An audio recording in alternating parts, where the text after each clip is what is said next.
গরম হয়ে গেছে, নুন দিয়ে দাও। হ্যাঁ, নুন দিয়ে দিয়েছো। এবার এই চিংড়ি মাছটা ছেড়ে দাও। এবার কি দিচ্ছ?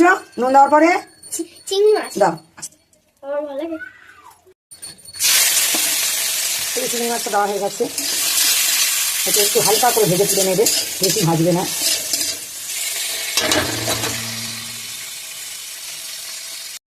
এই চিংড়ি মাছ ভাজা হয়ে গেছে, দেখুন আপনি দেখুন। ও চিংড়ি মাছ রান্না করবে, ওর তরকারি ও রান্না করবে। এই যে মশলা দিয়েছে, এর মধ্যে পেঁয়াজ, আদা, রসুন, গরম মশলা, লঙ্কার গুঁড়ো, হলুদ, জিরের ধনের গুঁড়ো সবই দিয়েছে। দিয়ে এই যে মশলাটা কষাচ্ছে, দেখুন। কষানোর পর এই যে চিংড়ি মাছ আছে, এই চিংড়ি মাছটা দেবে। চিংড়ি মাছটা করেছিলাম, সেই চিংড়ি মাছটাই দিয়ে দিচ্ছি। মশলার তেল ছেড়ে গেছে, কি সুন্দর মশলাটা কষিয়েছে দেখুন, দেখেছেন? এবার আমি সেই ভাজা চিংড়ি মাছটাই দিয়ে দেবো। দাও, দিয়ে দাও। কি করবো, যাও না তো?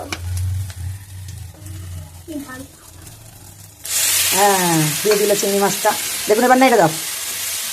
বাহ বাহ বাহ বাহ। আলু ঝোল সমেত, আলুটা সিদ্ধ করে রেখেছিল সব সমেত এই যে ঢেলে দিয়েছে, এই দেখুন।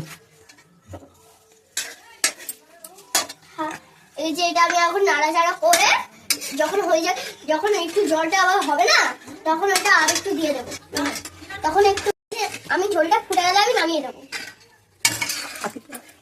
একটা লাইক, একটা সাবস্ক্রাইব করে দেবে, আর আমার বোর্ডের ওই ভিডিওটা আনবক্সিং এ দেখে নেবে। এই যে এখন করছে এটা, সাবস্ক্রাইব করে দেবেন। আর হলো, আর কোথা থেকে রান্না করলো, কোথা থেকে দেখছেন, একটা লাইক করে দেবেন। আর যদি আমাকে ভালো লাগে তাহলে একটা লাইক করে দেবেন। আর এখন আমি রান্নাটা এখন ফুটছে, তাহলে দেখাচ্ছি।